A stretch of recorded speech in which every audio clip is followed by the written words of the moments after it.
Hello, welcome back to my channel एरम psychology classes. Friends, आज के इस लेक्चर की शुरुआत में एक बहुत ही आम से क्वेश्चन के जरिए करना चाहती हूँ। मेरा एक सवाल कि कौन इंसान कामयाब है और कौन सा इंसान नाकाम कहलाएगा। मेरा पहला क्वेश्चन कि कामयाबी क्या होती है और आप उसको किस तरह से डिफाइन कर पाओगे।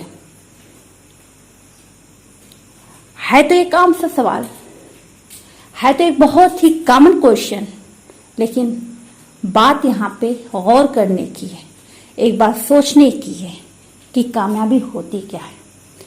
आज हमने कामयाबी और नाकामी का एक अलग ही क्राइटेरिया बना रखा है और उसी में हम उलझे हुए हैं। किसी को बहुत ही अच्छे ओहदे पे देख लिया, किसी को बहुत ही अच्छे पोस्ट और पोजीशन पे देख लिया, उसकी लग्जरियस लाइफ स्टाइल को देख लिया और हम रश करने लगे।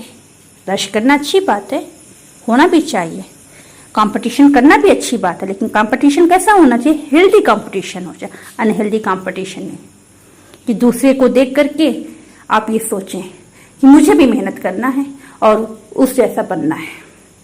ये हेल्दी कंपटीशन है। लेकिन कंपैरिजन और कंपटीशन जब अनहेल्दी हो जाता है तो इससे आपके अंदर डिससैटिस्फैक्शन की फीलिंग आती है। आपको अपनी जिंदगी में सुकून और इत्मीनान नहीं मिलता है। हर इंसान जो आपसे एक बेहतर जिंदगी गुजारता है आपको कामयाब नजर आता है, और जिसे आप कामयाब तस्वुर करते हैं हो सकता है कि वो अपनी जिंदगी में खुश नहीं हो, वो किसी और को कामयाब तस्वुर करता हो। ये हो सकता है भाई। हर इंसान का अपना व्यू पॉइंट होता है, हर इंसान का अपना नजरिया होता है, हर इंसान का अपना परसेप्शन होता है, हर इंसान की अपनी थॉट्स होती हैं, है ना। तो ठीक इसी तरह से कामयाबी भी हर इंसान के लिए अलग अलग क्राइटेरिया रखती है।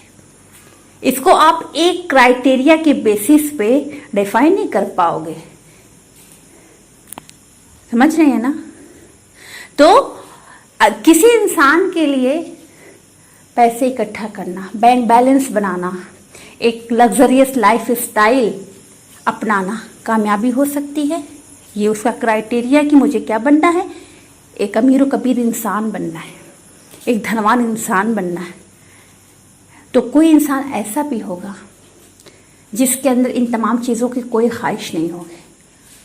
अगर वो दौलत को इकट्ठा करता भी है तो सिर्फ इसलिए कि मेरी अपनी ज़रूरतें पूरी हों, साथ ही साथ इन दौलत का इस्तेमाल मैं लोगों की ज़रूरतों को पूरा करने में कर सकूं।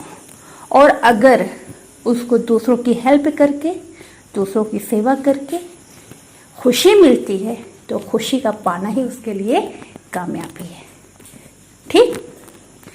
दूसरी तरफ कोई ऐसा भी इंसान होगा जिसे अपने अंदर मौजूद क्रिएटिविटी को निखार करके कुछ क्रिएटिव वर्क करने में खुशी मिलती होगी, और जब उसकी कोई बुक पब्लिश होती होगी, उसकी कुछ नावल या नॉवलेट पब्लिश होती होंगी, उसकी जो भी क्रिएटिव वर्क है वो मंजर-ए-आम पे आती होगी, पब्लिश होती होगी, तो उसको ज़्यादा खुशी मिलती होगी।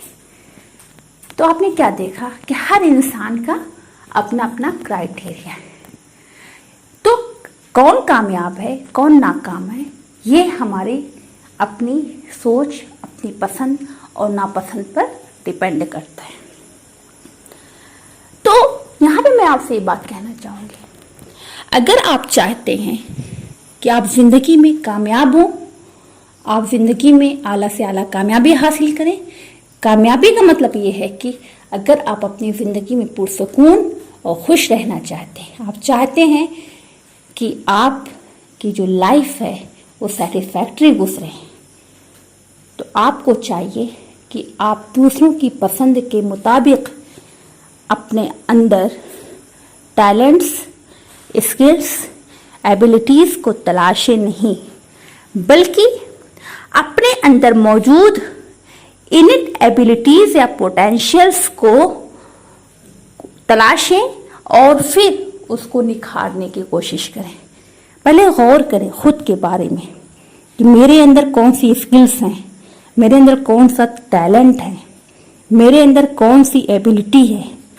और जब आप खुद को एक्सप्लोर कर लेंगे तो फिर आपका काम क्या है, उसको निखारना है, उसको उभारना है, उसको उजागर करना है और उसका इस्तेमाल आपको अपने रोज़मर्रा की ज़िंदगी में, यानी डेली लाइफ में करना है कि किस तरह से आप अपनी उस स्किल्स के बलबूते पर अपनी एक पहचान बना सकते हैं। उस स्किल्स को आप एज अ प्रोफेशन यूटिलाइज कर सकते हैं। ये काम आपको करना है। आप चाहें तो अपनी उस स्किल्स, अपनी उस एबिलिटी को निखार करके उसको एज अ प्रोफेशनल भी ले सकते हैं। लेकिन हमारे यहाँ क्या होता है, शुरू से ही बच्चा भी इस दुनिया में आया नहीं, माँ बाप ने सपने देखना शुरू कर दिया। मेरा बच्चा क्या करेगा भाई, डॉक्टर बनेगा, इंजीनियर बनेगा, आईएएस ऑफिसर बनेगा। आईएएस ऑफिसर से कम तो कुछ नहीं होगा भाई, पहले से ही तय कर दिया जाता। और बच्चे को खबरें नहीं होती, कोई खबर नहीं, कुछ पता नहीं। माँ बाप तय करके बैठे हुए हैं, बेटा मेरा तो आईएएस ऑफिसर बनेगा। माँ कुछ कह रही है, बाप कुछ कह रहा है, नतीजा यह है कि आपस में लड़ाइयाँ भी हो जाती हैं। और बच्चा वो तो अपनी मासूमियत के साथ एंजॉय कर रहा है, अभी उसका बचपना चल रहा है। और इसी लड़ाई में क्या होता है, माँ बाप बच्चे की मासूमियत के साथ भी खिलवाड़ कर जाते हैं। शुरू से ही अभी उसके खेलने और कूदने की उम्र है, एंजॉय करने की उम्र है। शुरू से ही बेटा क्या बनना है, मेरा बेटा तो डॉक्टर बनेगा। हाँ बेटा, डॉक्टर से कम नहीं बनना है। मेरा बेटा क्या बनेगा, इंजीनियर बनेगा। मेरा बेटा क्या बनेगा, आईएएस ऑफिसर से तो कुछ कम का नहीं बनना है तुम्हें। देखो बेटा, मैं कुछ नहीं कर पा, लेकिन तुम्हें करना है, तुम्हें मेरे ख्वाबों को, मेरे सपनों को पूरा करना।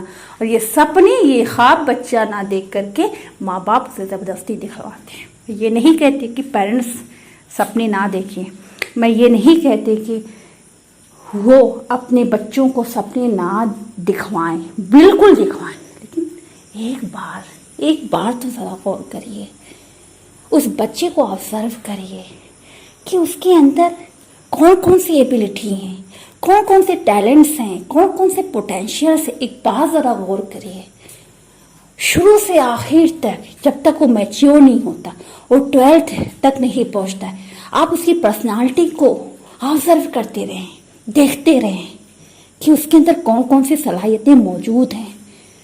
पेरेंट्स से बड़ा गाइड कौन होता है?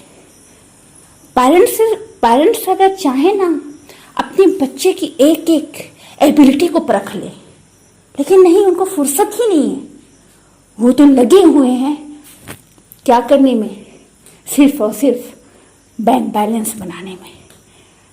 यार बैंक बैलेंस ठीक है, आप उस अपने बच्चे को एक बेहतर लाइफ स्टाइल दे सकते हैं, लेकिन आप अपने बच्चे की शख्सियत को बिगाड़ भी सकते हैं। क्यों? जब आप को चाहिए कि आप अपने बच्चे को वक्त दें, उस वक्त आप अपने बच्चे के पास मौजूद नहीं होते, है कि नहीं? जब आपको चाहिए कि आप अपने बच्चे को ऑब्जर्व करें, उस वक्त तो आप बच्चे को ऑब्जर्व नहीं करते और प्रॉपर गाइडेंस नहीं दे पाते। नतीजा क्या होता है? सिर्फ जब आपने उसको टाइम दे पाया, क्यों अपने सपने को लाते हो भाई? बिल्कुल ना ला दो, बच्चे को अपनी ज़िंदगी जीने दो, उसकी जो मर्जी वो करे। अगर वो सिंपल ग्रेजुएशन करना चाहते तो क्या बुराई ग्रेजुएशन करने में? कोई बुराई नहीं। क्या ग्रेजुएशन करने वाले एक कामयाब इंसान नहीं बन सकते? बिल्कुल बन सकते हैं। अगर वो बिजनेस करना चाहता है तो करने दीजिए ना। अगर बिजनेसमैन बन करके, ज़रूरी तो नहीं है कि गवर्नमेंट जॉब ही हो, एक सरकारी मुलाजिम ही हो, बिल्कुल नहीं। अगर वो प्राइवेट सेक्टर में जॉब करना चाहता है तो करने दीजिए। अगर वो अपनी जॉब से खुश और मुतमईन है, एक बेहतर जिंदगी गुजार रहा है, तो बेहतर है ना, उसको अपनी ज़िंदगी जीने का हक है। लेकिन नहीं, आज पूरी ज़िंदगी हम और आप क्या करते हैं? गवर्नमेंट जॉब, सरकारी जॉब, ये जॉब, वो जॉब, दिन रात तगोदो करते रहते। नतीजा क्या? हम अपनी ज़िंदगी को एंजॉय ही नहीं कर पाते, हम अपने आप को भूल जाते। सिर्फ हम नहीं, ये सपने देखने में, दिखाने में हमारे पेरेंट्स का भी बहुत बड़ा रोल होता है, बहुत बड़ा रोल होता है। बिना डॉक्टर, बिना इंजीनियर, बिना ऑफिसर बने तो जैसे लगता है हमारी ज़िंदगी ख़त्म हो जाएगी, कुछ भी नहीं है ज़िंदगी में। वो यही सोच के बैठे हुए हैं।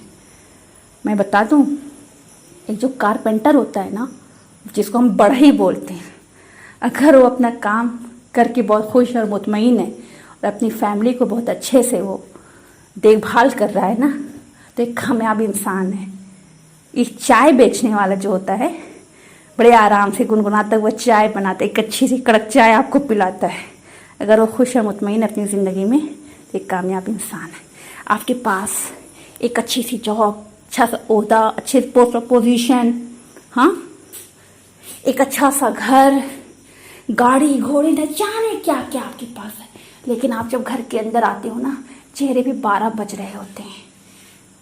आप जब अपनी फैमिली के साथ बैठते हो ना, तो आपको मुस्कुराने का दिल नहीं चाहता। तो क्या यही कामयाबी है? नहीं, असल कामयाबी तो ये है कि आप अपनी ज़िंदगी में खुश और मुतमईन रहें, आप अपनी ज़िंदगी में पुरसुकून रहें, आप अपनी ज़िंदगी को एंजॉय करें। और इंसान अपनी ज़िंदगी को एंजॉय तभी करता है जब वो अपनी स्किल्स, अपने टैलेंट्स, अपने अंदर मौजूद जो इनेट क्वालिटीज़ या पर्सनालिटी कैरेक्टरिस्टिक्स हैं, उसको ध्यान में रखकर ही कोई काम करता है, और फिर वो काम उसकी अपनी पहचान बन जाती है, एक शनाख्त बन जाती है। और फिर धीरे धीरे लोग उसकी उस स्किल्स की वजह से, उसके उस टैलेंट की वजह से उसको पहचानने लग जाते हैं। जैसे अक्सर आप सुनते हैं, वो चाय वाला बहुत अच्छी चाय बनाता है। वो चाय वाला कैसे मशहूर हो गया? सिर्फ अपने टैलेंट के बलबूते पे। वो कारपेंटर, वो बहुत बढ़िया फर्नीचर बनाता है। इस तरह के सेंटेंस आप बोलते हैं। उसने एक नाम बनाया किस बलबूते पे? सिर्फ और सिर्फ अपनी स्किल या टैलेंट के बलबूते पे। मैं ये नहीं कहती कि आप चाय बनाओ, मैं ये नहीं कहती कि आप कारपेंटर बन जाओ, नहीं भाई, आपके अंदर जो भी टैलेंट है उसका यूटिलाइज करो और जिंदगी को जीना सीखो। भागो मत एक ही डगर पर, एक ही रास्ते पर जहां सारी दुनिया जा रही है। ये सिर्फ मेरी स्टूडेंट से ही इल्तिजा नहीं है, मेरी सबसे ज़्यादा इल्तिजा पेरेंट्स से है। खुदारा अपने बच्चे को पहचानो, अपने बच्चों को पहचानो और उनको इतनी आज़ादी दो कि वो अपनी पसंद नापसंद के मुताबिक अपने कैरियर का चुनाव कर सकें और एक अच्छी ज़िंदगी गुजारें।